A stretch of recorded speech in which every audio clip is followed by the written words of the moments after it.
لقد كان لكم في رسول الله أسوة حسنة اعوذ باللہ من الشیطان الرجیم بسم اللہ الرحمن الرحیم اللہم صلی علی محمد وعلی آل محمد کما صلیت علی ابراہیم وعلی آل ابراہیم انک حمید مجید اللہم بارک علی محمد وعلی آل محمد کما بارکت علی ابراہیم وعلی آل ابراہیم انک حمید مجید۔ اب ہمارا نیا باب شروع ہو رہا ہے۔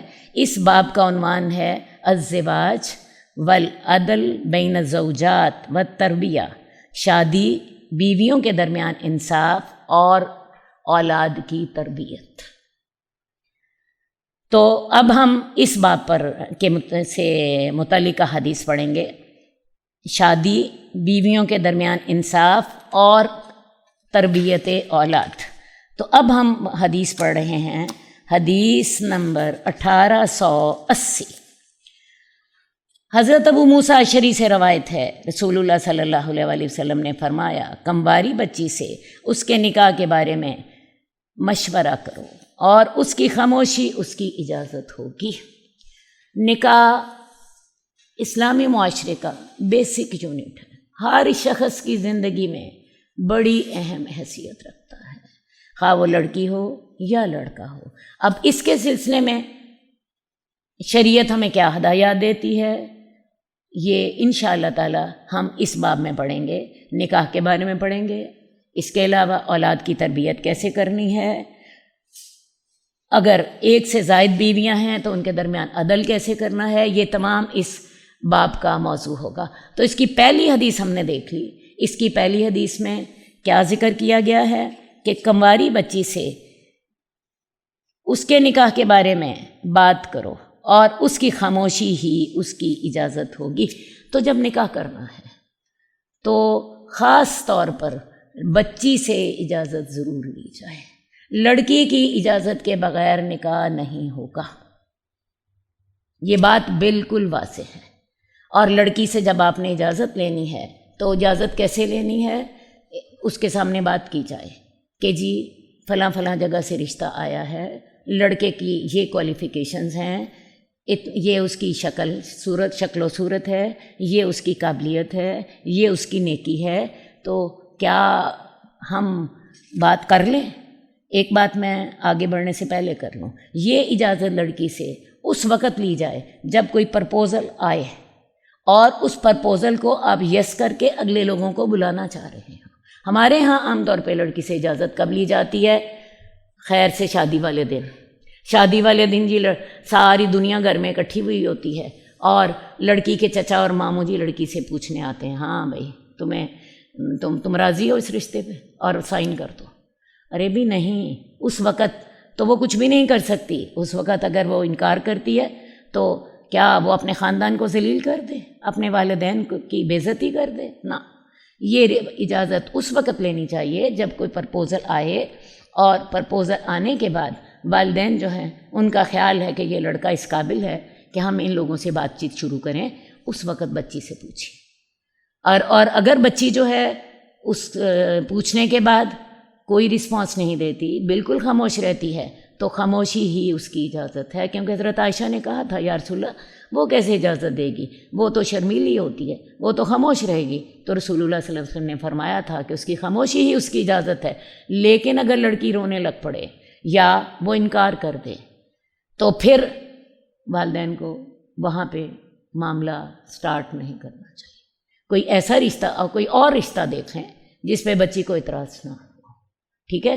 اس سلسلے میں بچی کو سمجھایا جا سکتا ہے، بچی کو اونچ نیچ کا احساس دلایا جا سکتا ہے، کیونکہ بہرحال بچیاں جو ہوتی ہیں پہلی شادی کے وقت امیچور ہی ہوتی ہیں، تو اتنی میچور نہیں ہوتی، انہیں سمجھایا جا سکتا ہے، یہ بتایا جا سکتا ہے کہ بیٹا ہم نے اس لڑکے کے پرپوزل کو اس لیے یس کرنے کا فیصلہ کیا ہے کہ اس میں فلاں فلاں کوالیفیکیشنز ہیں، اس کی فلاں جو ہیں، اس کا خاندان ہمیں پسند آیا ہے، اس کی تعلیم ہمیں پسند آئی ہے، اس کا کردار ہمیں اچھا لگا ہے، تو سمجھایا جا سکتا ہے لیکن اس کو دبایا نہیں جا سکتا۔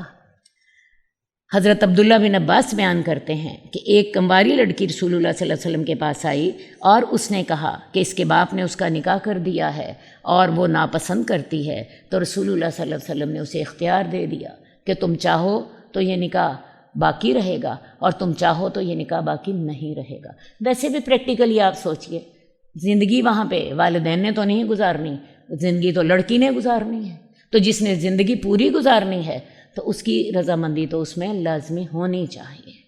ہاں ایک بات میں آپ سے ضرور کہوں گی کہ بعض اوقات بچیاں چھوٹی ہوتی ہیں، جیسے ہم حدیث میں پڑھتے ہیں کہ حضرت عائشہ کا نکاح 6 سال کی عمر میں ہو گیا رسول اللہ صلی اللہ علیہ وسلم سے، اور حضرت عائشہ کی رخصتی جو ہے وہ جب وہ بالغ ہوئیں تو تب ان کی رخصتی ہوئی۔ تو اس سلسلے میں آپ کو بتانا چاہوں گی کہ اگر بچیوں کا چھوٹی عمر میں نکاح ہو جائے تو بلوغت کے بعد انہیں شریعت نے اختیار دیا ہے کہ وہ چاہیں تو نکاح سے انکار کر دیں، اور اس چیز کو کہتے ہیں خیار بلوغ، یعنی بالغ ہونے کے بعد اختیار، بالغ ہونے کے بعد انہیں اختیار ہے، چاہیں تو وہ انکار کر دیں اور پھر وہ نکاح نہیں ہوگا، وہ نکاح فسخ ہو جائے گا۔ اس کے علاوہ ایک اور بات بھی میں آپ کو کہہ دوں کہ اگر ایک بچی جو ہے وہ کنواری ہے تو اس کی شادی میں اس کی اجازت ضروری ہے، لیکن اگر اس کا دوسرا نکاح ہو رہا ہے، مثال کے طور پہ اس کا شوہر فوت ہو گیا، وہ بیوہ ہو گئی یا اس کو طلاق ہو گئی، تو دوسری شادی کے وقت اس کو اپنے شادی کے سلسلے میں زیادہ اختیار ہے۔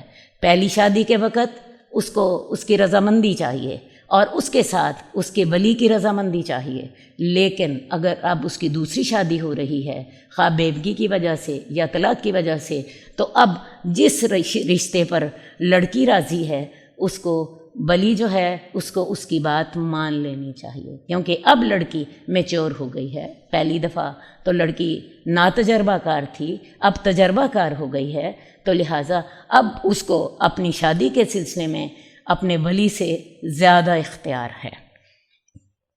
اور قرآن مجید ہمیں یہ اصول بتاتا ہے کہ اگر ایک دفعہ طلاق ہو گئی اور اسی طلاق کے بعد، ایک رجی طلاق کے بعد شوہر جو ہے وہ دوبارہ نکاح کا پیغام بھیجتا ہے، پہلے والا شوہر دوبارہ نکاح کا پیغام بھیجتا ہے اور خاتون جو ہے وہ اس پہ راضی ہے، تو اس کے ولیوں کو انکار نہیں کرنا چاہیے،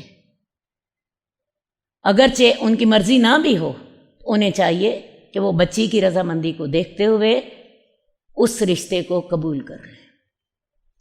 تو میں نے 2-3 باتیں آپ سے کہی ہیں۔ پہلی بات میں نے یہ کہی ہے کہ کنواری لڑکی کنواری ہو یا شادی شدہ ہو، اسے اس کی رضامندی لازمی ہے، لیکن پہلی شادی کے وقت لڑکی کا حق بھی ہوتا ہے اور اس کے ولی کا حق بھی ہوتا ہے، دونوں راضی ہوں تو نکاح ہوتا ہے، لیکن اگر لڑکی کو طلاق ہو جائے یا لڑکی بیوہ ہو جائے تو لڑکی کا حق زیادہ ہو جائے گا، اس کے ولی کا حق کم ہو جائے گا۔ ولی نہ بھی راضی ہو، اگر لڑکی راضی ہے اس رشتے پر تو اس کے ولیوں کو اپنی رضا چھوڑ کے لڑکی کی رضا کو ترجیح دے دینی چاہیے، کیونکہ زندگی اسی نے گزارنی ہے۔ حدیث نمبر 1881،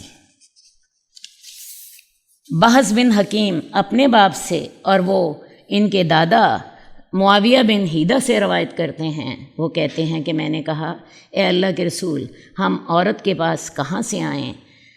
آپ نے فرمایا اپنی کھیتی میں آؤ، جیسے تم چاہتے ہو، جب تم کھاؤ اس کو کھلاؤ، جب تم پہنو تو اسے بھی پہناؤ، اور اس کو برا بلا نہ کہو اور اسے نہ مارو۔ اب دیکھیے جی، حدیث چھوٹی سی ہے لیکن اس میں بے شمار باتیں آپ کو بتا دی گئی۔ سوال یہ تھا کہ یا رسول اللہ، ہم اپنی بیویوں کے پاس کہاں سے آئیں؟ تو رسول اللہ اس کے سلسلے میں رسول اللہ صلی اللہ علیہ وسلم نے کیا فرمایا کہ وہ تیری کھیتی ہے، تم جیسے چاہو آؤ، ویسے یہ مسئلہ قرآن مجید نے بھی ہمیں بتا دیا. یہ سورہ بقرہ میں ہے، نساؤکم حرث لکم فاتوا حرثکم انا شئتم. تمہاری بیویاں تمہاری کھیتیاں ہیں. آپ کو پتہ ہے انسان اپنی کھیتی میں جاتا ہے اور وہاں سے اللہ تعالیٰ پھر اس کو فصل دیتے ہیں. آج میاں بیوی کے جب تعلقات ہوتے ہیں تو اللہ اولاد عطا فرماتے ہیں. تو تمہاری بیویاں تمہاری کھیتی ہیں، تو اپنی کھیتی میں جیسے چاہو آؤ. تو لہٰذا تعلقات کے سلسلے میں شریعت نے کوئی پابندی نہیں لگائی. کیسے آؤ، کب آؤ، کتنی دفعہ آؤ، شریعت کسی بھی قسم کی کوئی پابندی نہیں لگاتی سوائے 2 پابندیوں کے. اور وہ 2 پابندیاں کون سی ہیں؟ ایک تو حیض کی حالت میں تعلقات حرام ہوں گے، اور دوسری بات ہے ان کے پیچھے سے نہیں آنا آگے سے ہی ہے. باقی آپ کسی بھی طریقے سے آتے ہو، کسی بھی جو کچھ کرو، شریعت نے آپ کو اجازت دی. اور ان کے نفقے کے ذمہ دار شوہر ہیں. جب تم خود کھاؤ گے تو ان کو بھی کھلاؤ گے، جب تم خود پہنو گے تو ان کو بھی پہناؤ گے. اب یہ ہے کہ شوہر کتنے نفقے کا ذمہ دار ہے؟ جتنی اس کی حیثیت ہے. جو خود کھاتا ہے وہی بیوی کو کھلائے گا. ایسا نہیں ہے کہ خود تو وہ ہوٹل سے روسٹ کھا کر آتا ہے اور گھر والوں بیوی کو وہ دال روٹی کھلاتا ہے. نہیں، جو جس سٹینڈرڈ کا خود کھاتا ہے اسی سٹینڈرڈ کا بیوی کو کھلائے گا. جو جیسا خود پہنتا ہے ویسا بیوی کو پہنائے گا. اور اس کے علاوہ بیوی کا حق یہ ہے کہ تم اس کو برا بلا نہ کہو اور اس کو چہرے پر نہ مارو.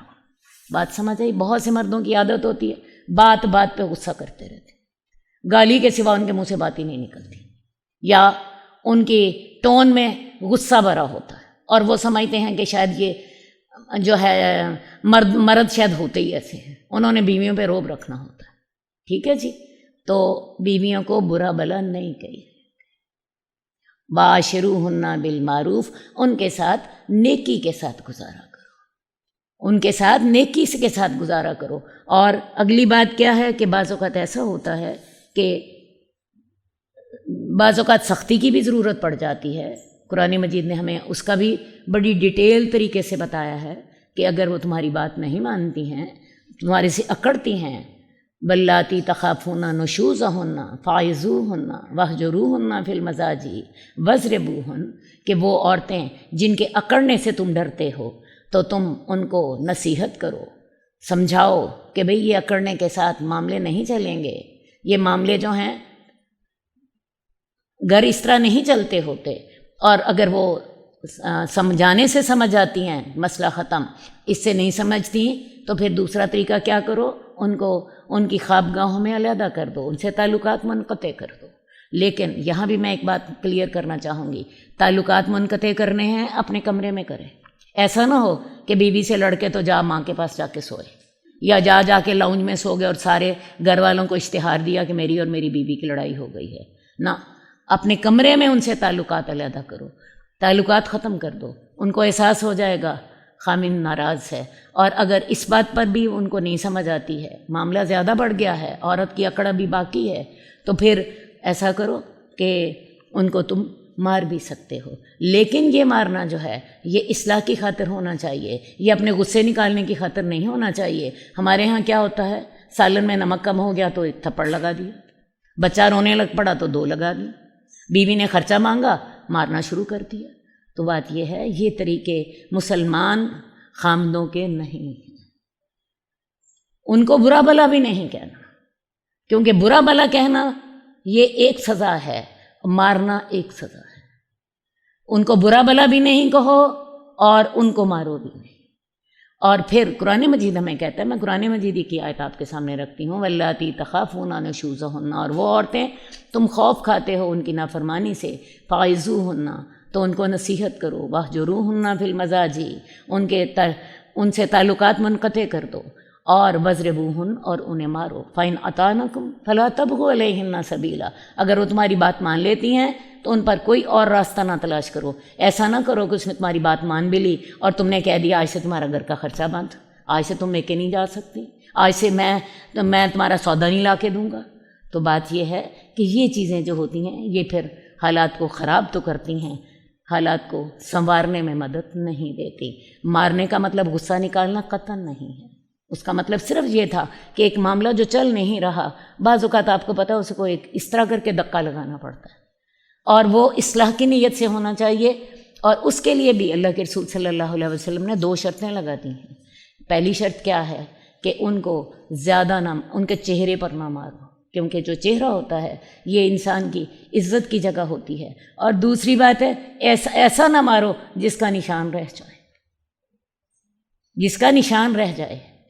تو لہٰذا یہ ان چیزوں کا، ان حدود کا انسان کو خیال رکھنا چاہیے، اور اگر وہ تمہاری بات مان لیتی ہیں تو پھر ان کے لیے اور کوئی سزا تجویز نہ کرو۔ ایک بات میں اور اس موقع پہ کہنا چاہوں گی، کیونکہ یہ ہمارے معاشرے کا اتنا بڑا مسئلہ ہے کہ لوگوں کو اس کی سمجھ نہیں آتی۔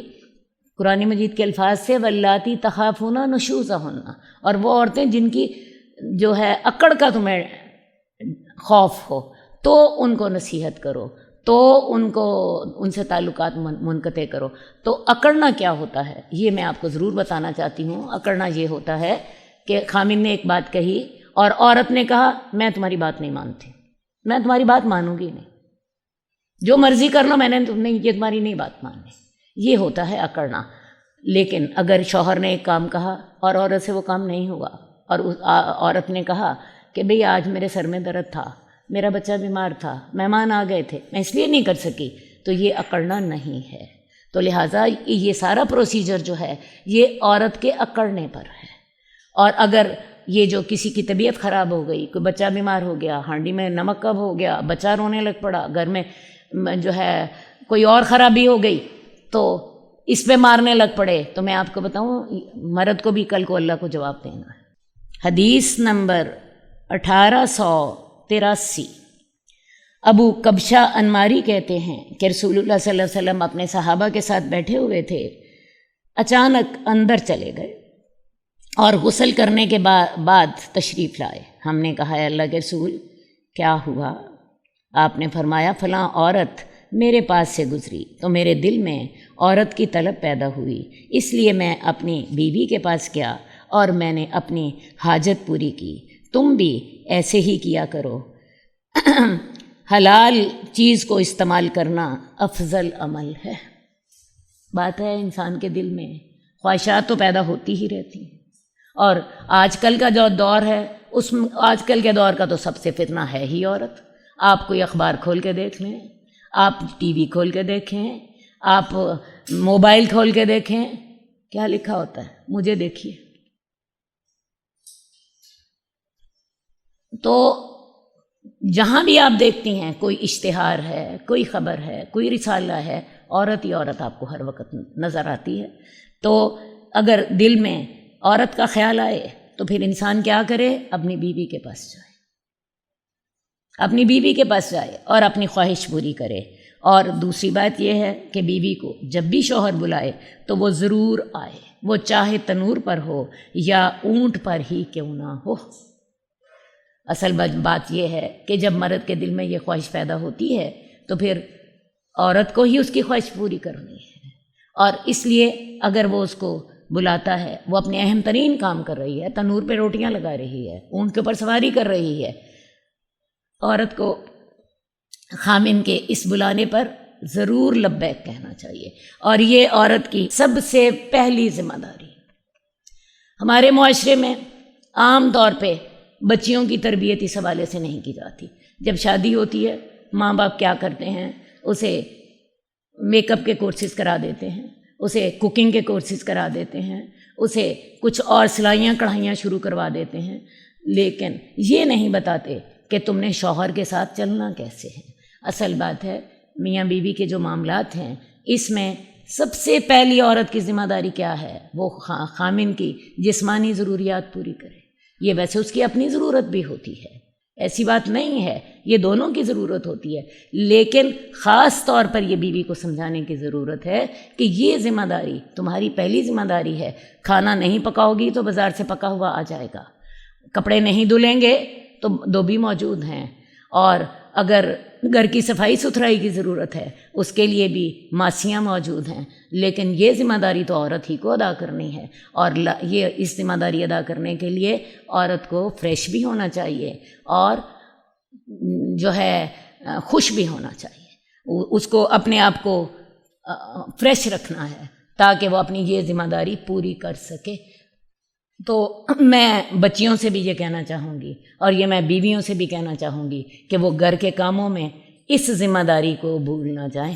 ہوتا یہ ہے کہ جب شوہر رات کے وقت بلاتا ہے تو عورت تھکی ٹوٹی ہوتی ہے سارے دن کے کاموں سے، اور اس وقت پھر میاں بیوی کے اندر جو جھگڑوں کی بنیادی وجہ ہی یہی ہوتی ہے۔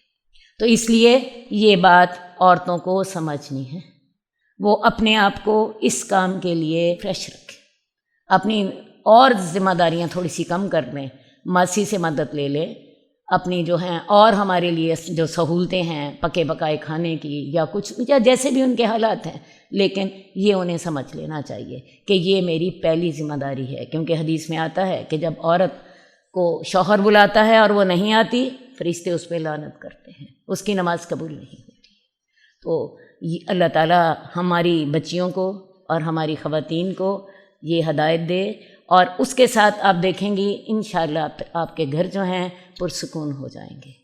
حدیث نمبر 1886، حضرت ابو ہریرہ سے روایت ہے، رسول اللہ صلی اللہ علیہ وسلم نے فرمایا، جب رشتہ لینے کے لیے تمہارے پاس ایسا آدمی آئے جس کے اخلاق اور دین کو تم پسند کرتے ہو تو اس سے شادی کر دو، اگر تم ایسا نہیں کرو گے تو زمین میں فساد ہوگا۔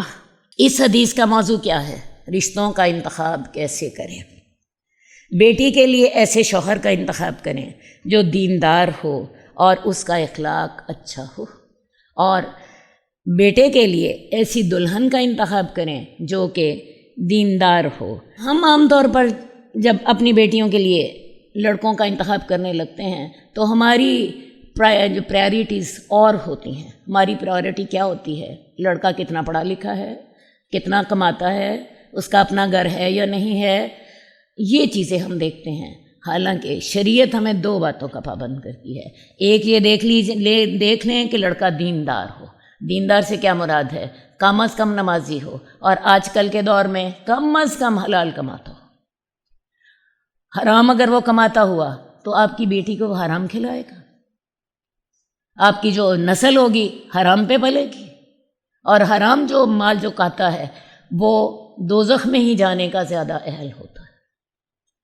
تو لہٰذا یہ دو باتوں کا ضرور خیال رکھیے۔ موٹی سی میں نے آپ کو بات بتا دی، لڑکا کم از کم نمازی ہو اور حلال کماتا ہو، اور اس کے ساتھ ایک اور پابندی کا بھی خیال رکھیے، لڑکے کا اخلاق اچھا ہو، کیونکہ آپ نے اپنی بیٹی اس کے حوالے کرنی ہے۔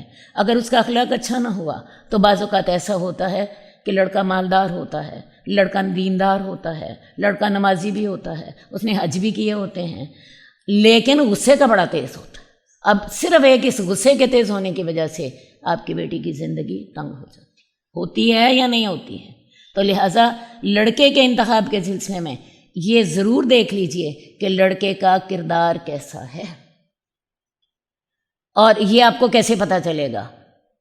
رشتہ کرنے سے پہلے 2-4 ملاقاتیں اس کے ساتھ کریں، آپ کو اندازہ ہو جائے گا لڑکے کا بول چال کیسی ہے، اس کے رویے کیسے ہیں، وہ کیسے ڈیل کرتا ہے۔ تو اس چیز کا ضرور اچھی طرح پتہ کر لیجئے، پھر رشتہ کیجئے۔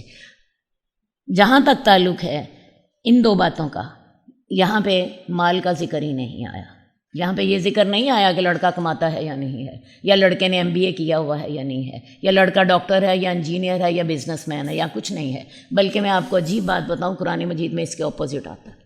قرآن مجید میں آتا ہے کہ اگر وہ فقیر بھی ہوا تو اللہ تعالیٰ اسے جلد ہی مالدار کر دے گا۔ اگر لڑکا محتاج بھی ہے، اس وقت نہیں کماتا، تو اللہ تعالیٰ اس کو اپنے فضل سے غنی کر دے گا۔ اور عام طور پر بھی آپ نے دیکھا ہے کہ جب شادی ہو جاتی ہے تو لڑکے ذمہ دار بھی ہو جاتے ہیں اور کمانے بھی لگ جاتے ہیں، اور اس کی کئی اور بھی وجوہات ہوتی ہیں۔ بعض اوقات جو ہے انسان پہلے اکیلا اپنی قسمت کا کھا رہا ہوتا ہے، اب وہ دو بندے کھانے والے ہوتے ہیں، ایک لڑکا اور ایک لڑکی. ہو سکتا ہے لڑکی کی قسمت میں مال ہو اور لڑکی کی قسمت کا وہ کھا رہا ہو. ٹھیک ہے، بعض اوقات ایسا ہوتا ہے کہ لڑکی کے گھر والے جو ہوتے ہیں وہ اسے اپنے کسی کاروبار میں شریک کر لیتے ہیں، وہ اس کے لیے کوئی جاب وغیرہ ڈھونڈنے میں مدد دے دیتے ہیں. اور سب سے اہم بات یہ ہوتی ہے کہ بیوی اور اولاد کی محبت جو ہوتی ہے وہ لڑکے کو ذمہ دار بنا دیتی ہے. اس لیے شریعت نکاح کے لیے جو ہے نا نوکری یا اس کا مالدار ہونا اس کو لازمی نہیں قرار دیتی، وہ دو باتوں کو لازمی قرار دیتی ہے کہ ایسا شوہر ہو جس کے دین سے بھی تم راضی ہو اور جس کے کردار سے بھی تم راضی ہو. رہا مال کا ذکر تو اللہ تعالیٰ اپنے فضل سے اس کو غنی کر دے گا، لہٰذا ایسے لڑکے کا رشتہ قبول کر لیجیے. حدیث نمبر 1891. سہل بن ابو حسمہ سے روایت ہے کہ رسول اللہ صلی اللہ علیہ وسلم نے فرمایا، جب کسی آدمی کے دل میں کسی عورت سے نکاح کرنے کی خواہش پیدا ہو تو وہ اسے دیکھ لے. ویسے صحیح الفاظ یہ ہیں کہ جب کسی آدمی کے دل میں کسی عورت سے منگنی کرنے کی خواہش ہو، کیونکہ خطبہ کا معنی نکاح نہیں ہوتا، خطبہ کا معنی پیغام نکاح ہوتا ہے. منگنی کرنے کی خواہش پیدا ہو تو وہ اسے دیکھ لے. اس بات میں کوئی حرج نہیں ہے. شریعت مرد کو اجازت دے رہی ہے کہ وہ اگر کسی لڑکی کو اس کے گھر والوں نے نکاح کا پیغام دیا ہوا ہے تو وہ چاہے تو لڑکی کو دیکھ سکتا ہے، وہ چاہے تو لڑکی کو دیکھ سکتا ہے. بلکہ بعض احادیث میں ہمیں یہ رسول اللہ صلی اللہ علیہ وسلم کا حکم بھی ملتا ہے. آپ نے کہا تھا کہ کسی شخص نے کسی انصاری عورت کو نکاح کا پیغام بھیجا تو آپ نے کہا اسے دیکھ لو، کیونکہ انصار کی آنکھوں میں کچھ ہوتا ہے. ٹھیک ہے، ویسے بھی ایک نظر دیکھنے سے آپ کو اگلے کی پوری پرسنالٹی کا اندازہ ہو جاتا ہے. 100% تو نہیں ہوتا، لیکن میرا خیال ہے 60-70% ضرور اندازہ ہو جاتا ہے. تو اسے دیکھ لو کیونکہ انصار کی آنکھوں میں کچھ ہوتا ہے. اسی طرح ایک اور بھی رسول اللہ صلی اللہ علیہ وسلم کی حدیث موجود ہے کہ اسے دیکھ لو شاید تمہارے درمیان محبت ڈال دی جائے. اب ہمارے ہاں کیا ہوتا ہے کہ اگر لڑکے والے یہ مطالبہ کر دیں کہ لڑکا لڑکی کو دیکھنا چاہتا ہے تو اس کو اپنی انا کا مسئلہ بنا لیا جاتا ہے. اس کو اپنی انا کا مسئلہ بنا لیا جاتا ہے. لڑکی جو ہے ویسے تو حجاب نہیں کر رہی ہوتی، ساری دنیا کو اپنا آپ دکھا رہی ہوتی ہے، لیکن اگر اسے یہ کہہ دیا جائے کہ لڑکا تمہیں دیکھنا چاہتا ہے تو اس کا خاندان بھی مائنڈ کر جاتا ہے اور وہ لڑکی بھی اس کو مائنڈ کرتی ہے. تو اصل بات ہے لڑکی والوں کو اس سے اپنی انا کا مسئلہ نہیں بنانا چاہیے. اصل مسئلہ یہی ہوتا ہے کہ لڑکی والوں کے دل میں خیال ہوتا ہے کہ شاید ایسا نہ ہو کہ لڑکا دیکھنے کے بعد انکار کر دے. تو میں آپ کو بتاؤں، لڑکا دیکھنے کے بعد اگر انکار کر دے گا تو یہ بہت بہتر ہے اس بات سے کہ لڑکا شادی کے بعد انکار کر دے. میں نے بہت سے ایسے کیسز دیکھے ہیں جس میں لڑکے نے لڑکی کو نہیں دیکھا ہوا تھا اور اس لڑکے نے شادی کی رات ہی لڑکی سے کہہ دیا میرا اور تمہارا گزارا نہیں ہو سکتا، اور اس نے طلاق دے کے چھوڑی. والدین مناتے رہے، والدین 2-4 ماہ تک اس لڑکے کو مناتے رہے.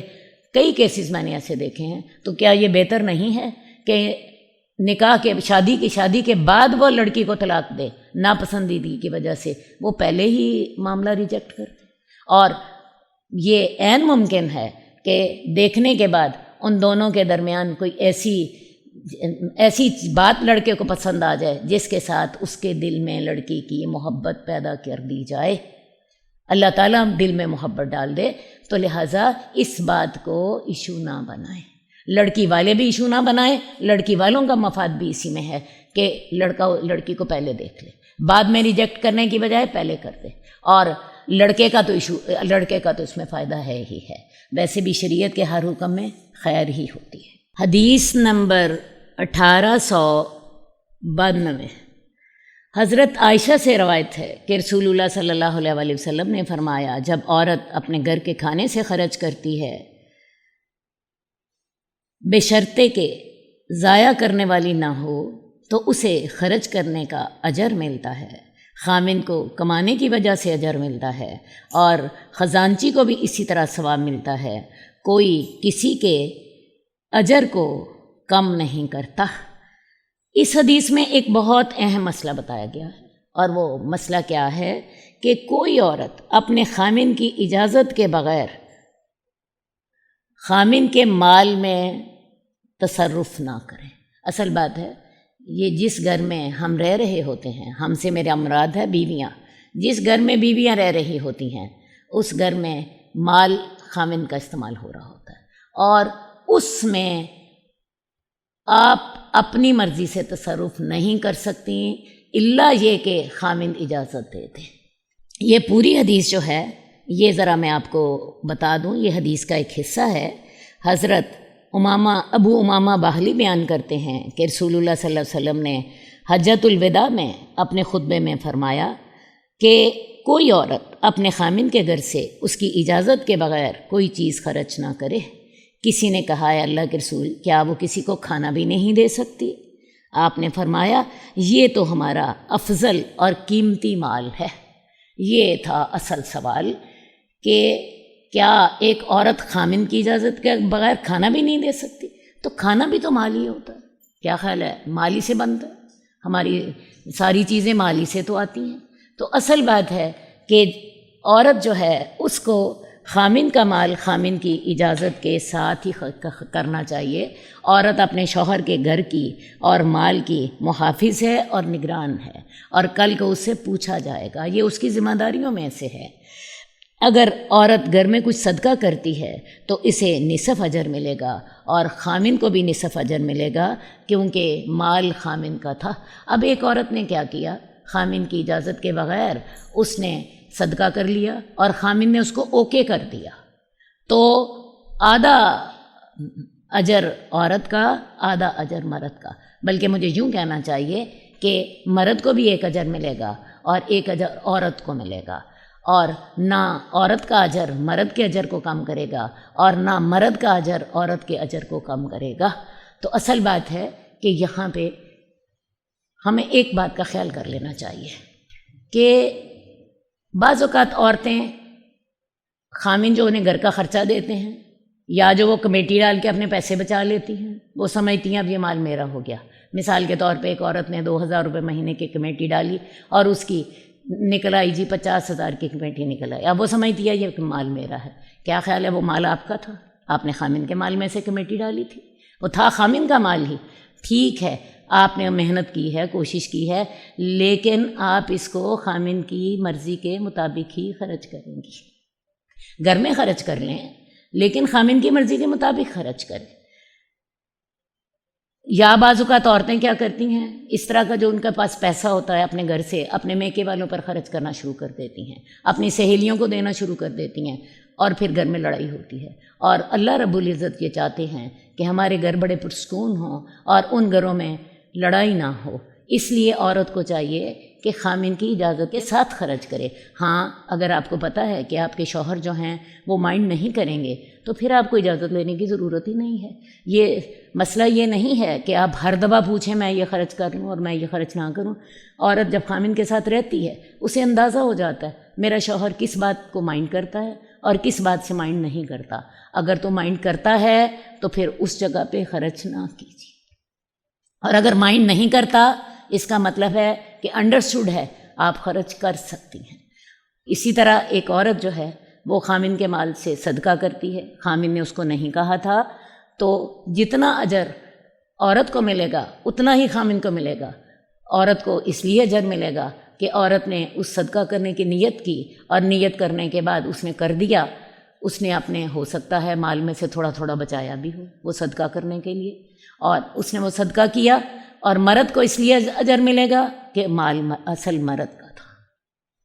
اسی طرح میں آپ کو بتاؤں، اگر کوئی خزانچی کسی نے رکھا ہوا ہے، کوئی کیشیئر کسی کو رکھا ہوا ہے، اور وہ کیشیئر جو ہے اس کو وہ کہہ دیتا ہے کہ تم نے جی 1 مہینے میں 100 یتیموں کو راشن خرچ دینا ہے، اور وہ کیشیئر جو ہے وہ ان لوگوں کو اچھی طرح ڈیل کرتا ہے، انہیں عزت کے ساتھ ان کا معاملہ کرتا ہے، ان کی سہولت کا خیال رکھتا ہے، اس میں اپنا بھی تھوڑا سا حصہ ڈال دیتا ہے تاکہ ان کو اچھی طرح مینیج کر سکے، تو میں آپ کو بتاؤں اس کو بھی اتنا ہی ثواب ملے گا جتنا اس کے مالک کو ثواب ملے گا، مالک کو ثواب ملے گا اپنا مال دینے کا، اور کیشیئر کو ثواب ملے گا ان یتامہ کو یا ان بیواؤں کو سہولت دینے کا۔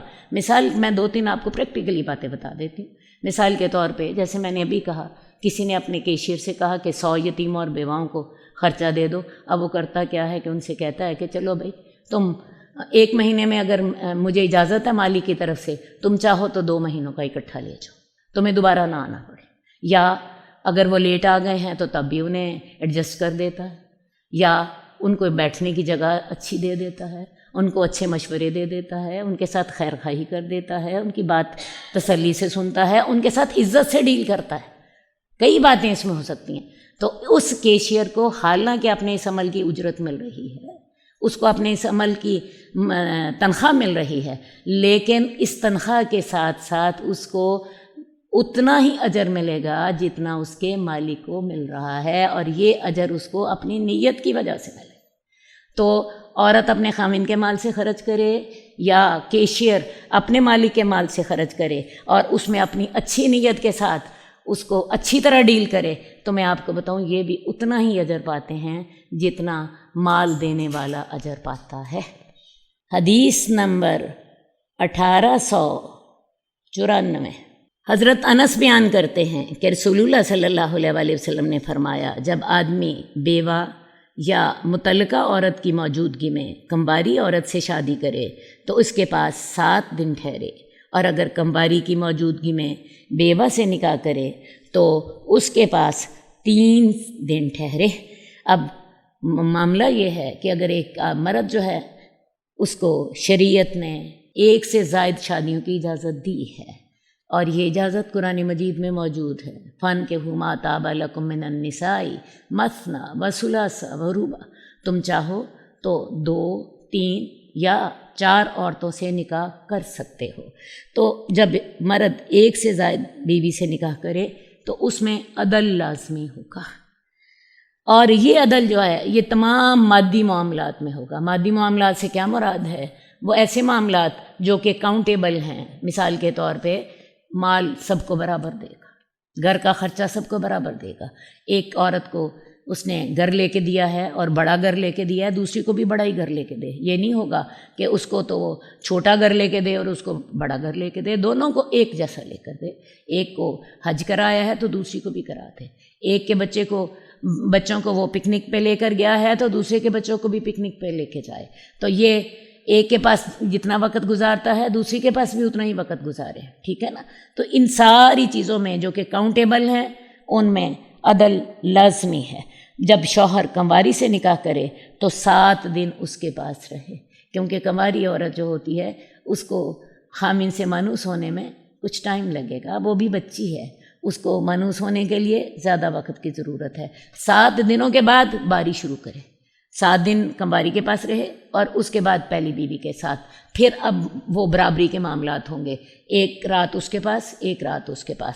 اور اگر وہ کسی سیبہ عورت سے شادی کر رہا ہے، سیبہ سے مراد ہے جس کی دوسری دفعہ شادی ہوئی ہے، تو اس کے پاس پھر 3 دن ٹھہرے، اور 3 دن ٹھہرنے کے بعد پھر برابری، پھر جو ہے معاملات میں برابری چلے گی۔ مثلا 3 دن اس کے پاس ٹھہرا مسلسل، اور اس کے بعد پھر پہلی بیوی کے پاس جائے گا۔ تو بیویوں کے درمیان جو ہے عدل لازمی ہے۔